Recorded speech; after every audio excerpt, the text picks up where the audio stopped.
bilang kayo ay nakapag-senior high school, ano po ang meron sa K-12 curriculum?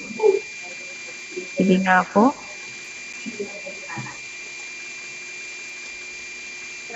Ang K-12 curriculum ay ang daragdag ng anong dinagdag sa K-12? Karagdagang Taon. 2 taon. Sige. Sige, ako na nagsabi, ano? Lang. Okay, sige Bernardo. Parang nais mo sumagot. Magandang hapon po. Ang pagkakaalam ko po sa K-12 curriculum sa Pilipinas po ay ang kindergarten hanggang ika-12 taon edukasyon po, yung pagdadagdag po ng 2 taon sa senior high po upang ihanda po ang mga mag-aaral po sa kolehiyo, trabaho at pagnenegosyo po. Yun lang po. Okay. Ayan, maraming salamat. Ayun, tama. Yun po ang K-12 curriculum. Yun yung kanyang layunin. Okay, ngayon, alamin muna natin, bukod sa layunin, alamin muna natin kung ano ba ang naging batayan ng curriculum na ito. Okay? Ayan, nakabatay po yan base sa international standard. Okay? Ibig sabihin, talaga po sinisikap ng ating bansa na iayon po yung haba at kaalaman o nilalaman ng basic education sa karaniwang modelo sa ibang bansa. Para nga naman kumbaga yung kasanayan natin, yung skills natin ay maging compatible sa kung ano yung pamantayan sa ibang bansa. Okay? Pangalawa, ang isa pa sa batayan ay ang tinatawag natin na labor mobility. Okay? Kapag sinabi natin labor mobility, dito, nasabi na kapag mas kinikilala yung ating educational training, mas nagiging madali para sa mga Pilipino na nakapagtrabaho, hindi lamang sa loob sa bansa, kundi maging sa ibang bansa. Pangatlo, ayan, ASEAN integration. Dahil mas nagiging bukas na ang ating bansa o yung bawat rehiyon sa pagpapalitan ng mga tao, pagpapalitan ng serbisyo at pagpapalitan ng trabaho, kinakailangan ang edukasyon ng ating bansa ay makasabay sa pamantayan ng mga karatig bansa sa ASEAN. Okay? Ngayon, pagdating sa pangunahing layunin ng K-12, ito po ay binanggit na unang-unang ihanda ang mag-aaral sa trabaho o kolehiyo. Kaya nga po tayo ay meron senior high school. Senior high school track na kung saan kapag ikaw ay nasa academic track, inaasahan na ikaw pagka nakapagtapos ka ng senior high school, inaasahan ikaw ay makapatuloy ng pag-aaral sa kolehiyo. At kapag naman ikaw ay nasa textbook na track, inaasahan ikaw ay magkakaroon na ng trabaho. Kapag ikaw ay nakapagtapos na sa baitang 12. Okay? Kapag doon ay angat ang kalidad ng edukasyon upang makasabay sa ibang bansa. Hindi lamang sa haba ng pag-aaral, kundi pati sa competency at sa mga learning outcomes ng mga mag-aaral. Okay? Ngayon, makikita natin ang ganda ng layunin. Tanong ko sa inyo, class. Sa tingin niyo, dahil kayo nga ay nakapag-grade 11 at grade 12, nakatulong ba ang K-12 sa paghahanda ng mga mag-aaral? Nakatulong ba ang grade 11 at 12 para maihanda kayo sa kolehiyo? Yun ang tanong ko sa inyo. Sige. Tumaas ng kamay bibigyan ko ng pagkakataon si ah, pagkaliwanggan. Para po sa akin ma'am, nakatulong po yung K-12 dahil may mga subject, ano ba Tagalog sa subject? Dahil may mga naging Asignatura po. asignatura po kami doon na talakay po namin yung iba't ibang topics po.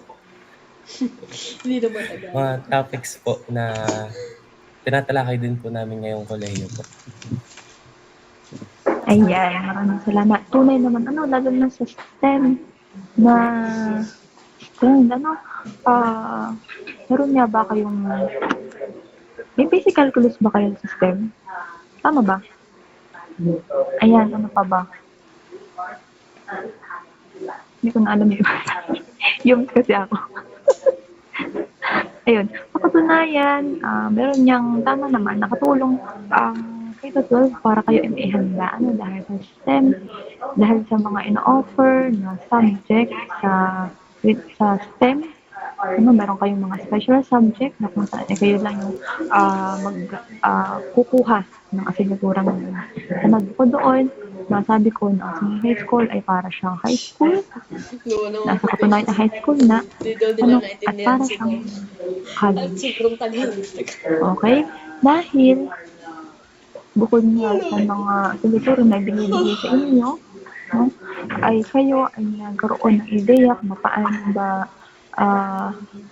magsagawa ng isang panaliksik, diba? Meron tayong practical research 1 and 2 na kung saan ay naranasan mo doon na magbebenta. Ano po, inaral din natin o kinuha din natin asinaturang oral communication, natuto tayo doon o naranasan natin na magtalumpati sa harap ng mga mag-aaral. Kinuha din natin yung personality development sa kolehiyo ay parang katumbas yun ng understanding the self, pag-unawa sa sarili. Okay? O, ayun. Masaya talaga yung malaki ang naitulong ng K-12 sa atin. No? Pero, bagamit maganda po ang layunin ng K-12 sa ating mga mag-aaral, no? Hindi natin maikakaila na meron pa rin talagang negatibong epekto, no? Merong matapakan, at nagkaroon ng hindi inaasahang epekto, at nagkaroon na ng kontrobersya, no? Lalo higit sa pagtatanggal ng asignaturang Filipino sa kolehiyo. Bakuyag, ninais ko bahagi?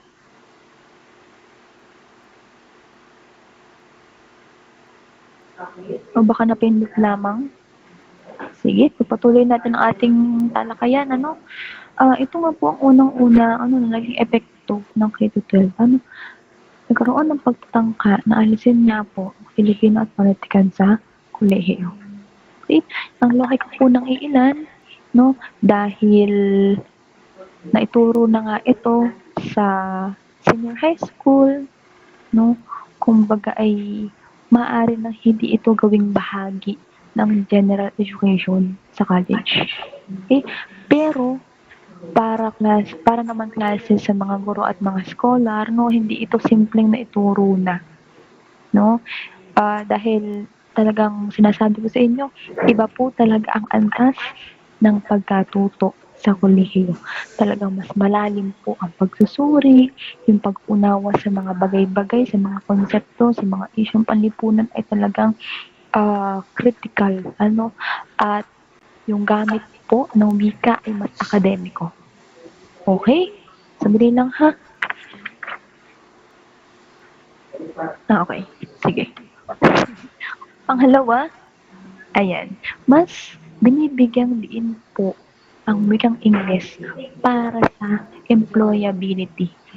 Aminin natin sa hindi, talaga namang sa Pilipinas, mas mas sensitive ba tayo o mas conscious ba tayo kapag pagdating sa gramatika ng Ingles. Sa katunayan, kapag tayo ay nagkamali ng bigkas o mali ang ginamit na termino sa Pilipino, walang problema. No, pero kapag English, ay nako, may ilan din na nagpapantig ang tenga. Ano, kapag nagkamali, sabihin, o isipin mali ang grammar. Kaya talagang, kumbaga, big deal, ano, ang paggamit ng wikang English sa ating bansa. Okay? Next, ayan, taliwas ito sa mga naunang hakbang sa pagpaunlad ng wikang pambansa. Okay? Kung mayroong mga programa o mga grupo na talagang nagtutulak na gamitin at palawakin ang Pilipino sa akademya at sa ating lipunan, ano, ang pagbawas sa Filipino at panitikan sa kolehiyo ay kumbaga ay magmumukhang pag-urong ano, sa mga nauna na nagsumikap na sa katuparan ito. Okay? At dahil po sa pangyayaring ito, dahil sa isyong ito, ayan, nagbunsod po ito ng malakas na pagtutol mula sa akademya at sa sektor ng kultura. Okay? At dahil sa pangyayaring yan, no, nabuo po ang alyansa o grupo na tinatawag na Tanggol Wika. Okay? Ayan. Kapag pinag-uusapan po natin ang pagtanggol sa Filipino at panitikan sa kolehiyo, no, mahalaga po na makilala natin ang Tanggol Wika. Okay? O kaya ang tagapagtanggol ng wikang Filipino. Dahil sila nga po yung alyansa na nagtatangkol sa ating wika, ano, na binuo upang tumugon po sa mga banta, ano, at sa pag-aalis ng Filipino sa kolehiyo. Okay? Ito po ay nabuo noong 2014, ano, sa isang konsultibong forum sa DLSU Manila. Okay? At marami po ang mga delegado mula sa iba't ibang paaralan at sa mga organisasyon na lumahok po rito. No? At pinunto nga sila ng mga guro, ng mga scholar, ng mga dalubwika, okay? At mga organisasyong pang-wika. Okay? Ngayon, ayan, ang layunin niya, ang layunin nila, no? Siyempre, ayan, para ipaglaban ang Filipino at panitikan sa kolehiyo. Okay? At dahil doon, ano, sa katunayan, sa pangunguna nila, sa inisyatiba nila, sa inisyatibo ng Tanggol Wika, no, ayan, sila ang nanguna para sampahan ng kaso ang CHED Memo number 20 series of 2013. Okay? At bilang mahalagang pangyayari, no, ito ang naging resulta. Yan.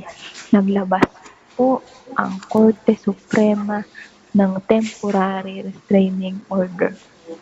At dahil doon, pansamantalang natigil yung implementasyon kaugnay sa pagtatanggal ng Filipino sa kolehiyo. Okay? Ngayon, kung tatanungin ninyo, ano, sa kasalukuyan ba ay nananatili pa rin itong TRO na ito? Ito ba ay epektibo pa rin? Sa katunayan, klase, noong 2019, ayan, binawi ng Korte Suprema ang Temporary Restraining Order. So, kaya tuloy-tuloy na naipatupad ang pagtanggal sa Filipino at panitikan bilang required core subject sa kolehiyo. Okay? Ngayon, baka kayo ay nagtataka, ano, ma'am, bakit po tayo may Philly 101 ngayon? Tinanggal na po pala ang Filipino. Dahil, yan, ano po, meron pa rin po talaga mga kolehiyo at universidad na patuloy pa rin nagtuturo ng Filipino at panitikan dahil po sa tinatawag natin na academic freedom. Ano, talagang may ilang mga paaralan na pinipiling ipagpatuloy ang pagtuturo nito. Ano, yung iba talagang kabilang sa required na subject para sa programa. Ano, yung iba naman ay elective lamang. Ano, depende sa polisiya ng paaralan. Okay? At dito pumapasok yung punto na bagamat kumbaga Hindi pa. tuloy-tuloy Pinagpo-post yung pa yung child 11 memo na bigla. yun, patuloy pa rin naman ang advokasya o ang hangarin ng tanggol wika sa Tama. kanilang Yung kay Vilma, nais na binibigyan pa rin. mangyari. Yung mga Okay? Kaya yung nga December ito pa, yung isa sa naging nililista pa hakbang rin nila, ngayon. nagkaroon sila Kagaling. ng panukalang batas, ito yung House Bill Hindi talaga yan mapupunta 223, sa ibang no, libo. na kung saan ang May layunin po Pauli nito na ay hindi pa nga daw ipabalik tapos yung at mas mga patatagin nag-apply ng ang first. Filipino at panitikan sa kurikulum ng kolehiyo. Okay? Ngayon, klase, yung isyong ito ay pinaglalaban ng tanggol wika ay hindi na lamang ito basta simpleng usaping pang-edukasyon kung required ba ito o hindi. Hindi na yun ang pinaglalaban ng tanggol wika. Sa katunayan ay mas malalim na ang ugat nito. Dahil, kung iisipin nyo at pag ninalayan ninyo mabuti, konektado na ito sa usapin ng wika. Ano na ba ang papel ng Pilipino sa kaalaman ng propesyon? Ganyan din sa usaping kultura. Papaano na mapapalalim ang pag-unawa sa karanasan at panitikang Pilipino kung wala ng Pilipino? Okay? At ang pangatlo, ayan, ang pambansang identidad. Papaano hinuhubog ang kamalayan at pananaw bilang mamamayan. Okay? Ayan ang pinaglalaban ng tanggol wika sa kasalukuyan. Ano po? Susunod na slide, class. Ayan.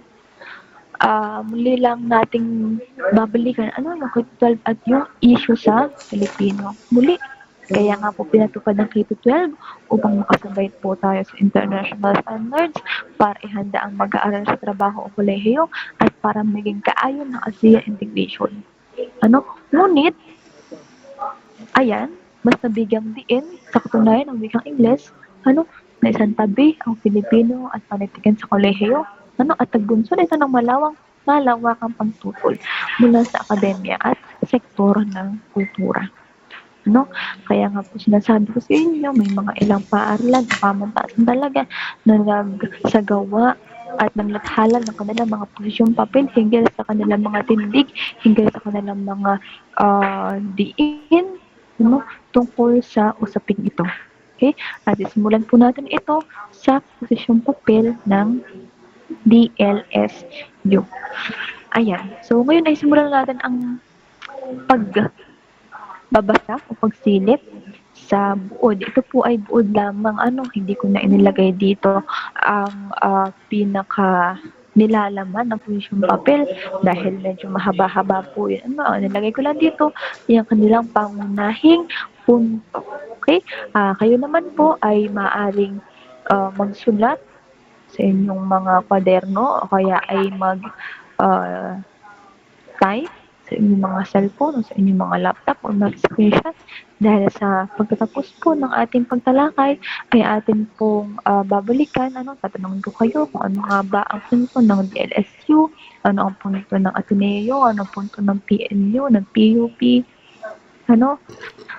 ayan. Okay, noong Agosto 2014,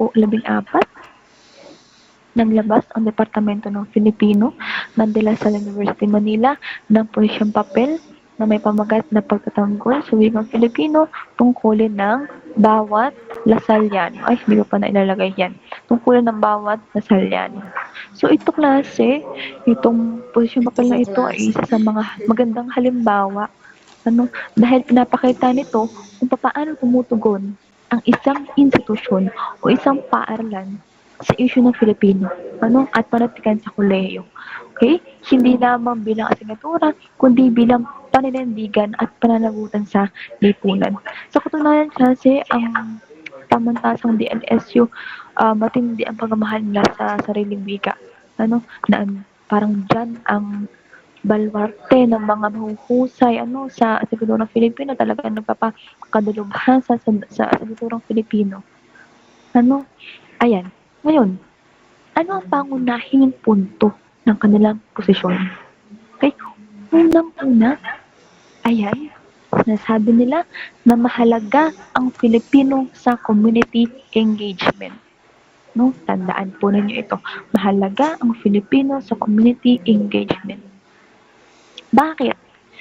Kapag sinasabi nila na kapag ang layunin o ang hangarin ng isang paaralan ay makipag-ugnayan at makapaglingkod sa komunidad, kinakailangan na gamitin ang wikang mas naiintindihan at mas natural sa mga taong pinaglilingkuran.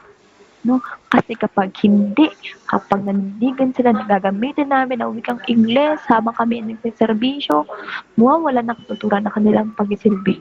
Kasi maaring magkaroon ng hindi pagkakaunawaan. Alam niyo yun, mga ganong klaseng bagay.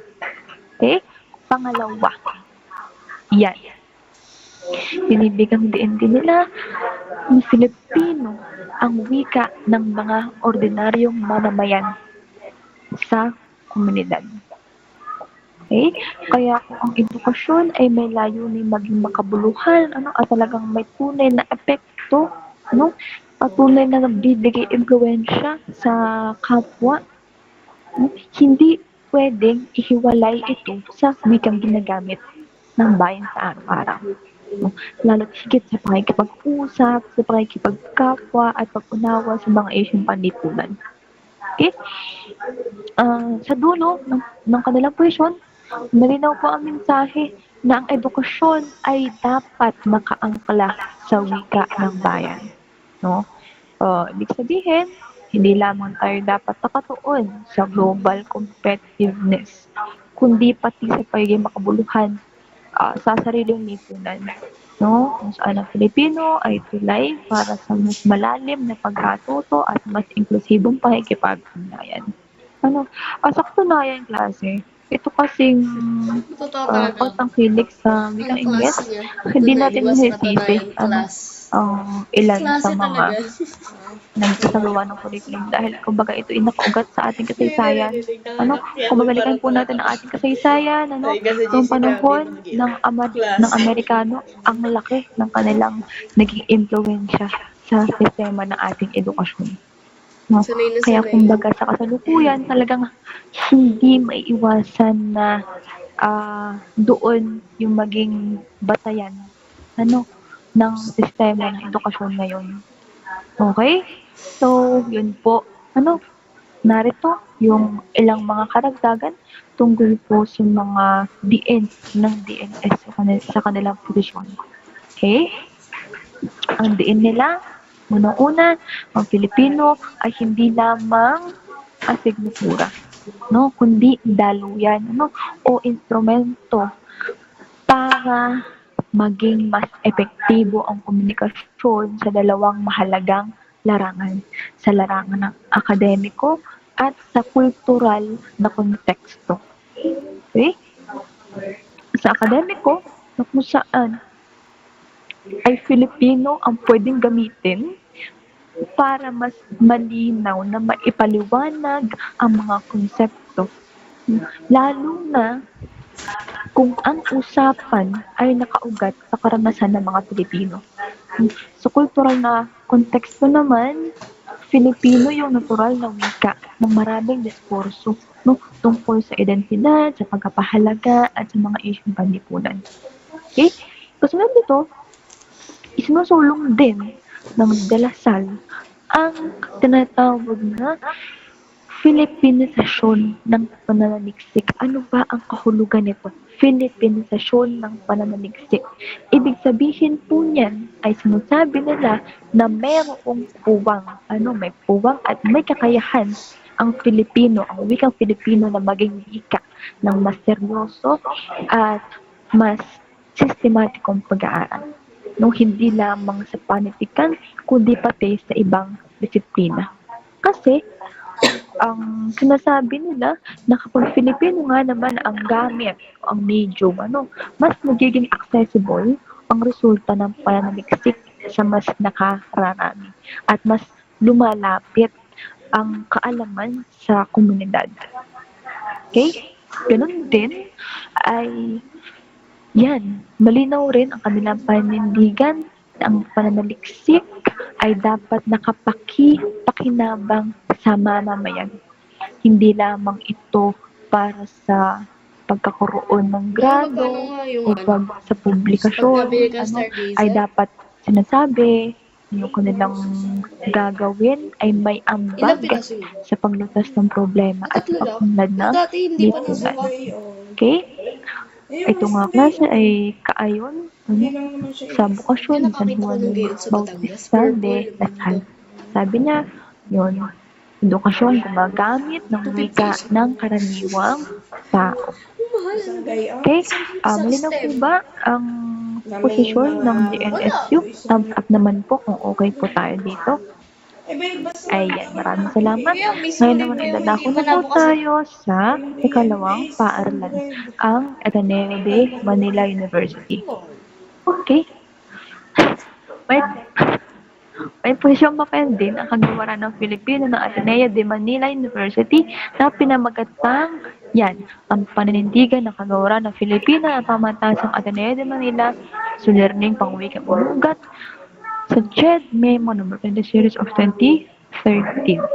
Ngayon, malinaw po sa kanilang punto na ang Filipino ay hindi dapat tingnan na parang tool lamang o simpleng wika na ginagamit sa pagtuturo. Okay? Kundi isang disiplina. Hindi lamang medium, kundi isang disiplina. At kapag sinabi natin disiplina, klase, meron itong teorya, meron itong metodo, meron itong saklaw ng pag-aaral, at merong konseptong akademiko, katulad ng ibang larangan. Kaya, kung aalisin ito sa kolehiyo, ay hindi lamang tayo basta nagtatanggal ng isang subject. Kung hindi naglilimita rin ito ng isang larangan may sariling ambag sa akademya. Okay? At ito ang pangalawa. Binibigyan din po nila ng Ateneo na lumilikha ang Filipino ng sariling larangan ng kaalaman. Okay? Mga kaalamang mas umaangkop at mas tumatama sa karanasan ng mga Pilipino. Dito po pumapasok yung ideya ng nagpapatingkad sa pagka-Filipino. Okay? Kung saan ay mas nagiging malinaw ang pag-unawa sa kultura, sa lipunan, sa kasaysayan, at sa pananaw kapag may wika ka na kayang magsalita mula sa loob ng sariling konteksto. Okay? Sunod, ayan. Matibay din po ang paninindigan na dapat manatili ang Filipino sa tersyaryo at graduado antas. Okay? Bilang bahagi ng edukasyong profesional. Ngayon, ano ang punto dito?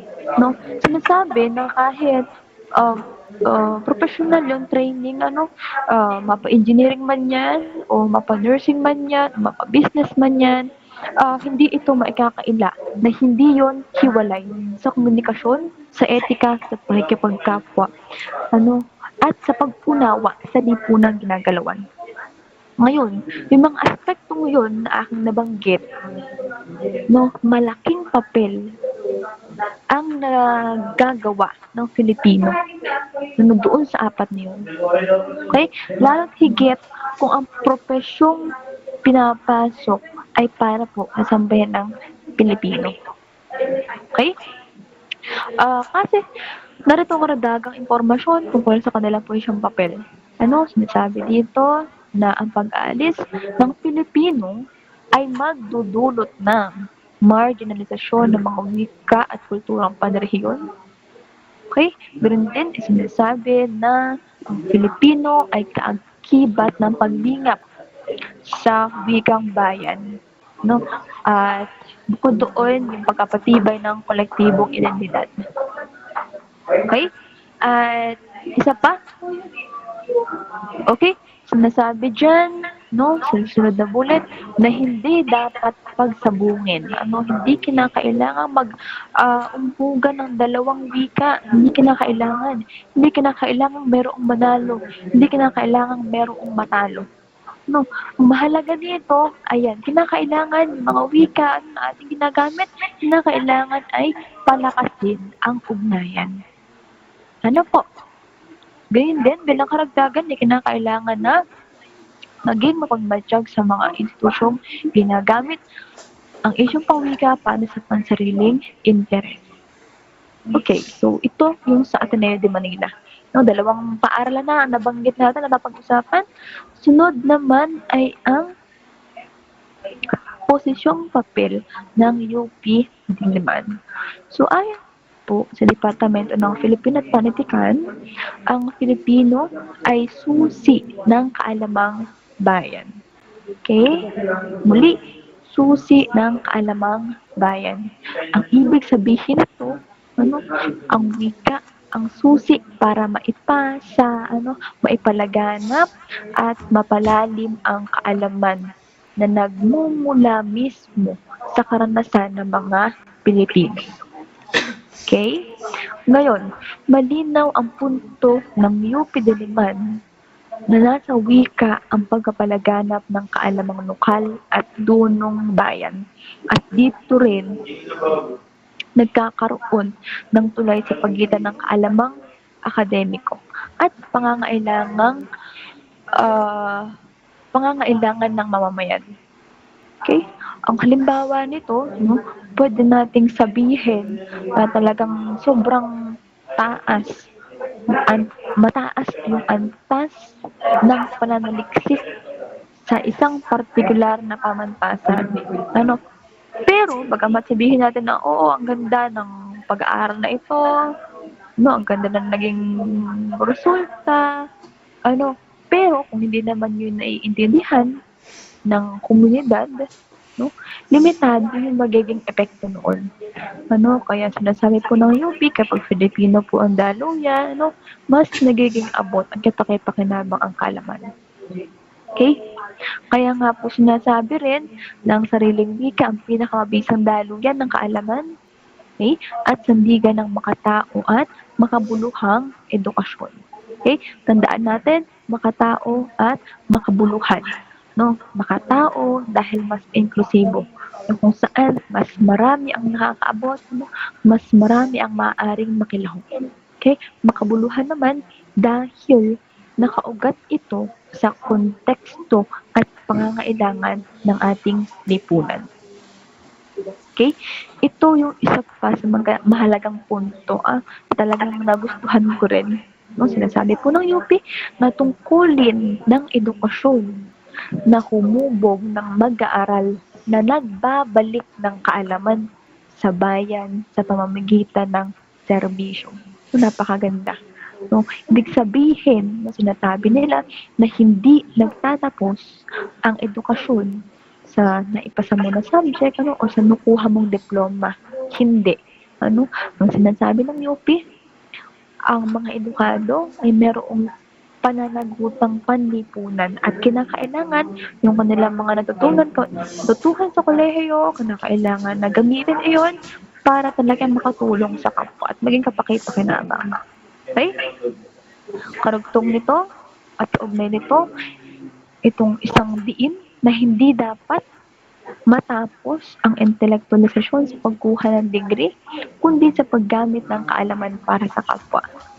Okay? At dito pumapasok yung isa pa sa napakahalagang linya tungkol sa serbisyo o sa paglilingkod. Sinasabi dyan, ang mabuting serbisyo ay nagmumula sa pagkakaunawaan at walang hihigit sa unawaang dulot ng parehong wika. Okay? Kung ang serbisyo mo o kung ang layunin mo ay ang pagdisalubyo sa kapwa, kung mapa-public projects man yan, kung mapa-community work or mga extension programs, kinakailangan na magkaintindihan ang mga tao na kasangkot doon. Okay? So, yun po ang diin ng UP Diliman. At sumunod naman po ay ang posisyong papel ng PUP. Okay? Yan. Noong 2014, naglabas ng panindigan ang kagawaran ng Filipinolohiya ng PUP sa di ba bang organisasyong pangwika. Ano ang sentro ng kanilang ideya? Ito. Okay? Ayon sa PUP, ang Filipino ay wikang panlahat. Umiiral at ginagamit ito sa araw-araw na talastas ng mga Pilipino. Ayan yung katotohanan na hindi natin maikakaila, hindi natin maitatanggi. Wikang panlahat, no? Saan man tayo bahagi ng Pilipinas magtungo, wikang Filipino ang ating ginagamit. Ano, iba-iba man tayo ng lalawigan o ng rehiyong pinagmulan o pinanggalingan, Hindi ko ang no? wikang Pilipino Sa bilang oras ano yung na Tagalog. ang dalawang tao na nagmula sa magkaibang lugar ay magsasalita ng wikang Filipino, magkakaintindihan sila. Okay? Ito pang isang mahalagang punto. Okay, kusang tinanggap ng mamamayan ang Filipino bilang wikang pambansa. Ano po? Dahil nakikita nila itong bahagi ng kanilang pagkakakilanlan, no? At sa ganitong pagtingin, ang Pilipino ay hindi lamang daluyan ng komunikasyon, no? Hindi lamang ito basta instrumento. Kumbaga, ang wikang Filipino nagiging simbolo na rin at praktikal na daluyan ng identidad ng lipunang Pilipino. Okay? Kaya para po sa PUP, ayan, ang pag-alis po ng Filipino sa kolehiyo ay hindi po simpleng pagbabawas ng subject. Na po, ito ay pagkahit sa mag-aaral ng pagkakataong mas mapagtibay ang sariling identidad. At panabang pagkitil sa patuloy na paglinang at pagka-Pilipino. Okay? Yun din, binigyang diin din po nila, ayan, na ang kolehiyo ang pinakamainam na yugto upang mapalalim ang identidad. Dahil dito, hinuhubog ang pag-iisip at pananaw habang kasabay na binubuo ang propesyon at pinipiling larangan. So, sa madaling sabi, klase, habang ang mga mag-aaral ay nagiging isang engineer, nagiging nurse, nagiging accountant, kinakailangan at dapat na talagang kasabay noon ang paglinang ng pagiging Pilipino. At may isasagawa lang niyon, sa pamamagitan ng pag-aaral, pagkakaroon ng asignaturang Pilipino. Okay? At panghuli, ayan, malinaw po yung panawagan ng PUP na habang umuunad ng Pilipinas, dapat kasabay ang pagyabong ng wikang Filipino. Okay? At sinasabi rin po nila na hindi dapat maiwan ang wika sa usaping modernisasyon at pag-unlad. Dahil muli, bahagi ito ng pag-unlad na makatao at makabayan. Okay? So, ito po ang pangalawa sa huling paaralan dahil ito na po ang huli, ang PNU. Binibigyang diin ng PNU, Philippine Normal University, na ang wikang Filipino ay muog na sandigan ng kaalaman, na para sa pambansang kapakanan. Ibig sabihin, hindi lang ito pantulong sa pag-uusap. May mahalaga itong pundasyon para mas mailapit ang kaalaman sa mas nakakarami at para magkaroon ng ambag sa lipunan yung ating edukasyon. Okay? So din, sinasabi rin dito, ang paaralan bilang institusyong panlipunan ay humuhubog sa kaalaman at kasanayan ng mamamayan. Okay? At kakibat nito, yung ideya na kailangan ang Pilipino sa pagtuturo at pagkatuto upang unang-una lubos na maunawaan ang aralin. Okay? Mas nagiging malinaw ang konsepto, mas napapadali ang pagkapaliwanag at pagproseso ng ideya, at mas nagkakaroon ng espasyo para magtanong at magpaliwanag nang hindi natatakot magkamali sa wika. Okay? Pangalawa, ayan, mailapit ito sa paaralan ng buhay, hindi lamang sa silid-aralan. Dahil ang tunay po na sukatan sa pagkatuto no, ay kung nagagamit ba ito sa aktual na karanasan. No, kung nagagamit ba ito sa komunidad, trabaho, ano, at sa pagharap sa mga issue sa lipunan. Okay? Gayun din, ayan, ito yung isang magandang metapora, ano yung panghuling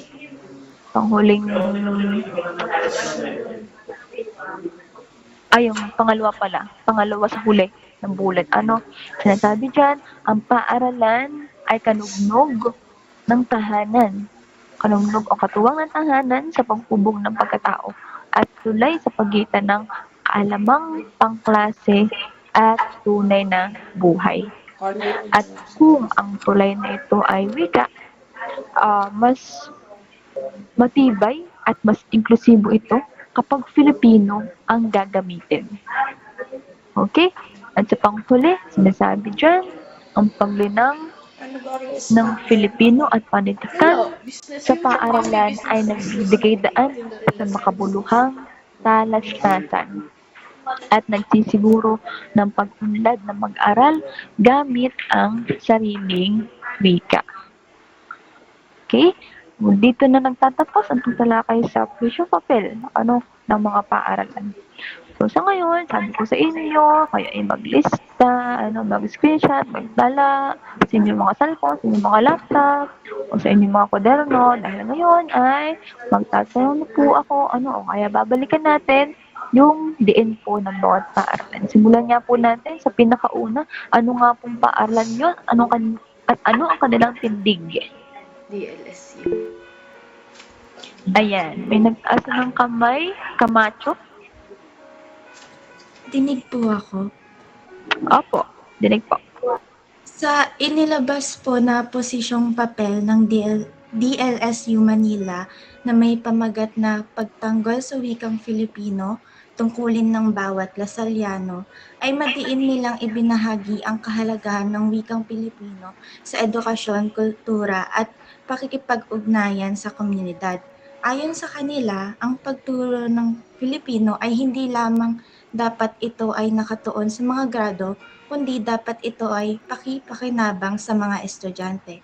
Ito din dapat ay ginagamit kapag natulong sa isang komunidad dahil ito ay mas nauunawaan ng mga nakakarami.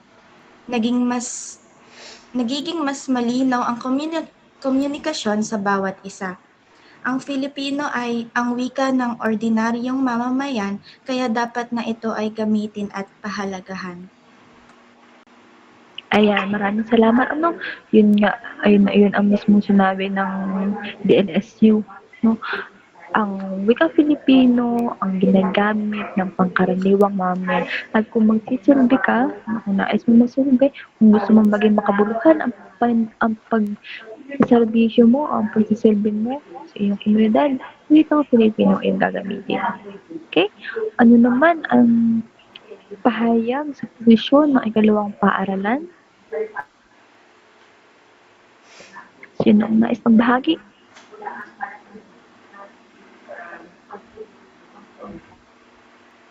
Ateneo pala sunod. Yan po, yan. Bernardo. Ang pahayag po ng posisyon ng kagawaran ng Filipino ng Ateneo de Manila ay pagtutol sa pag-alis ng Filipino sa kolehiyo at pagpapatunay na mahalagang disiplina ang Filipino sa edukasyon. Ang kanilang posisyon ay nagsasabi po na ang Filipino ay isang akademikong disiplina, hindi lamang wikang ginagamit sa klase. Nakakatulong po ito sa pagbuo ng kaalaman, identidad at pagka-Filipino ng mga estudyante. Dapat pong manatili ang Filipino sa tersyaryo at graduadong antas ng edukasyon dahil bahagi po ito ng profesional at intelektual na paghubog ng tao. Kapag po inalis ang Filipino, maaaring mag-marginalize ang mga lokal na wika at kultura po o magkaroon po ng hindi po pagkakaintindihan. Mahalaga ang Filipino sa pagpapalakas po ng dignidad at pagkakaisa po ng bayan at hindi po dapat pag-awayin o pagsabungin po ang mga wika, halimbawa po ang Filipino po at Ingles, kundi po palakasin po ang ugnayan ng mga ito sa edukasyon po. Sa pagbubuod po, ang posisyon po nila ay ang ipaglaban ng patuloy na pagtuturo at pagpapahalaga sa Filipino sa kolehiyo po dahil mahalaga po ito sa kultura, identidad at edukasyon po ng mga Pilipino po. Thank you po. Maraming salamat po pala. Ayan, maraming salamat. Camacho nga ba? Oo. Hindi, Bernardo. Bernardo sa iyong pagbabahagi. Okay? Ano naman ang sinabi ng ikatlong paaralan? Sige. Perez.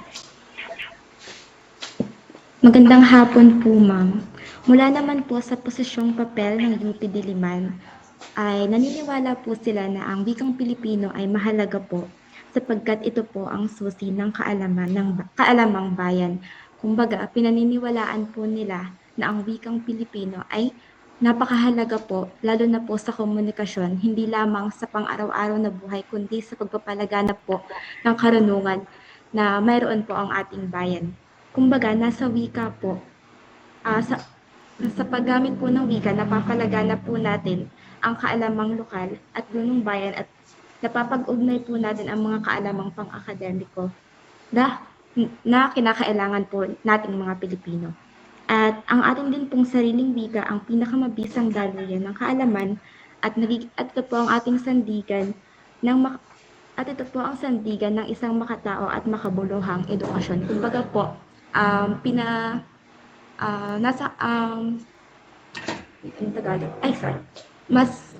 kumbaga po, inclusive po ang posisyon ng UP Diliman. At hindi po dapat matapos ang intelektualisasyon sa pagkuha ng degree, kundi sa paggamit din po ng kaalaman para sa kapwa. Kumbaga po, pagkatapos po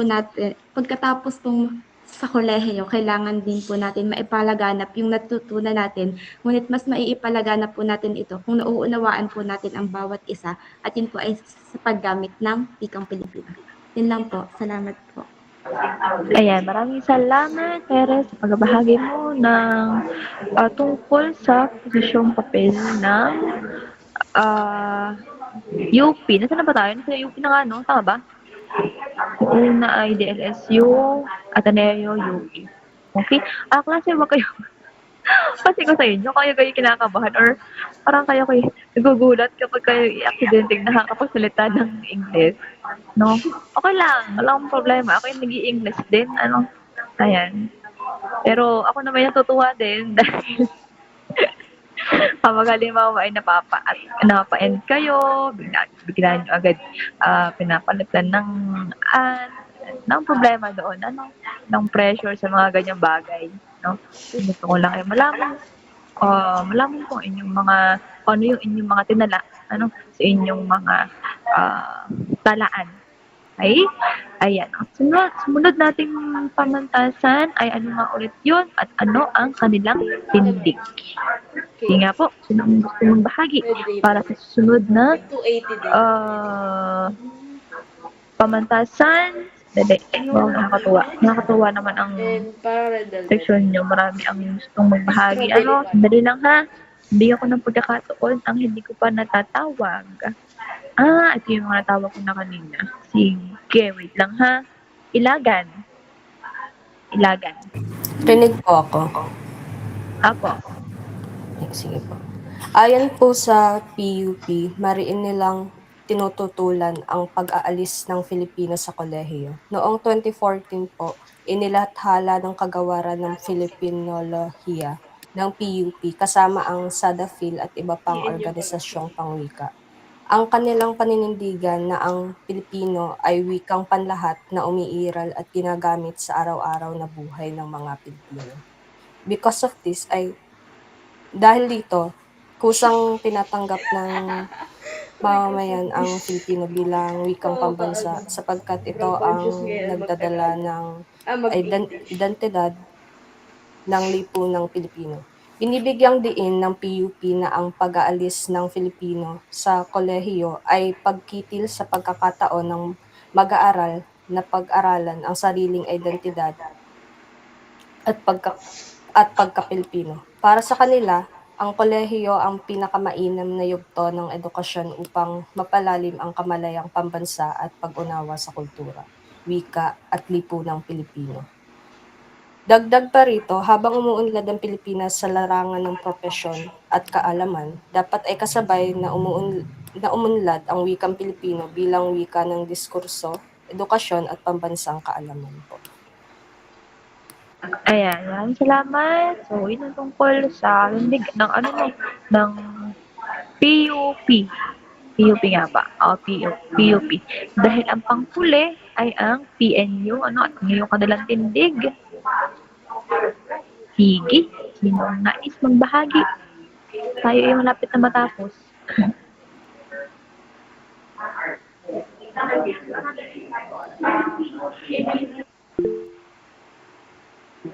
Ayan, Gerona. Ano po, binigyang diin naman po ng PNU na ang wikang Filipino ay muog na sandigan ng kaalaman na mahalaga para sa pambansang kapakanan. Naniniwala po ang PNU na ang wika ay hindi mahihiwalay sa paghubog ng kasanayan at pagkatao ng bawat mamamayan.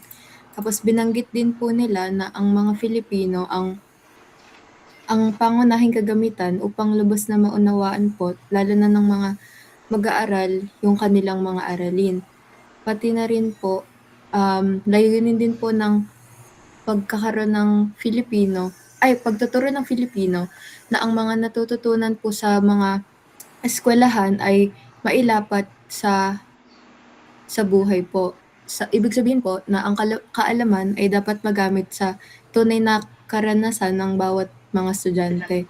Tapos sabi din po na itinuturing daw po ng mga paaralan ang paaralan bilang karugtong na tahanan. Sa pamamagitan po ng paggamit ng ating sariling wika, mas nagiging mas matatag ang paghubog po ng mga karakter ng mga mag-aaral at mas madali po ang pakikipag-ugnayan sa akademiko po. Tapos ang huli pong sinabi ay ang paglinang daw po sa Filipino at panitikan ay nakakasiguro na mayroong makabuluhang palitan ng mga ideya o talastasan po sa loob o labas ng paaralan, katulad na lang po ng pagbabahagi ng kanilang mga kaalaman sa iba't ibang issue po na nagre-resulta po na pag-unlad ng mga mag-aaral. Yun lang po. Ayan, maraming salamat Ilagan sa iyong binahagi tungkol sa tindig ng PNU. Okay, so mapapansin ninyo yung klase na bagamat iba-ibang kanilang mga pinupunto, iba-ibang kanilang mga diin, iisa lamang naman ang kanilang panawagan. At iyon ay talagang isulong ang wikang Filipino at panitikan sa kolehiyo dahil malaki ang naiaambag nito at malaki ang itutulong nito sa ating identidad, sa ating pagkakakilanlan. At yun nga, ang mga question papel nga ng mga pamantasan ay nagpatunay sa kahalagahan ng Filipino panitikan sa kolehiyo. Gayun din ay malaki ang naging ambag ng mga inisyatiba ng akademya sa pananatili ng mga salitulang Filipino at panitikan. At sa gitna ng globalisasyon, kailangang mas lalong yakapin ang sariling wika at identidad. At sa huli, sinasabi rito na Filipino at panitikan ay hindi kailanman magiging hadlang sa pag-unlad, kundi sandigan ito sa pagkubog ng mga profesional na may malasakit sa bayan. Ayan. So, dito na nagtatapos ang ating pagtalakay sa Unit 1.1 at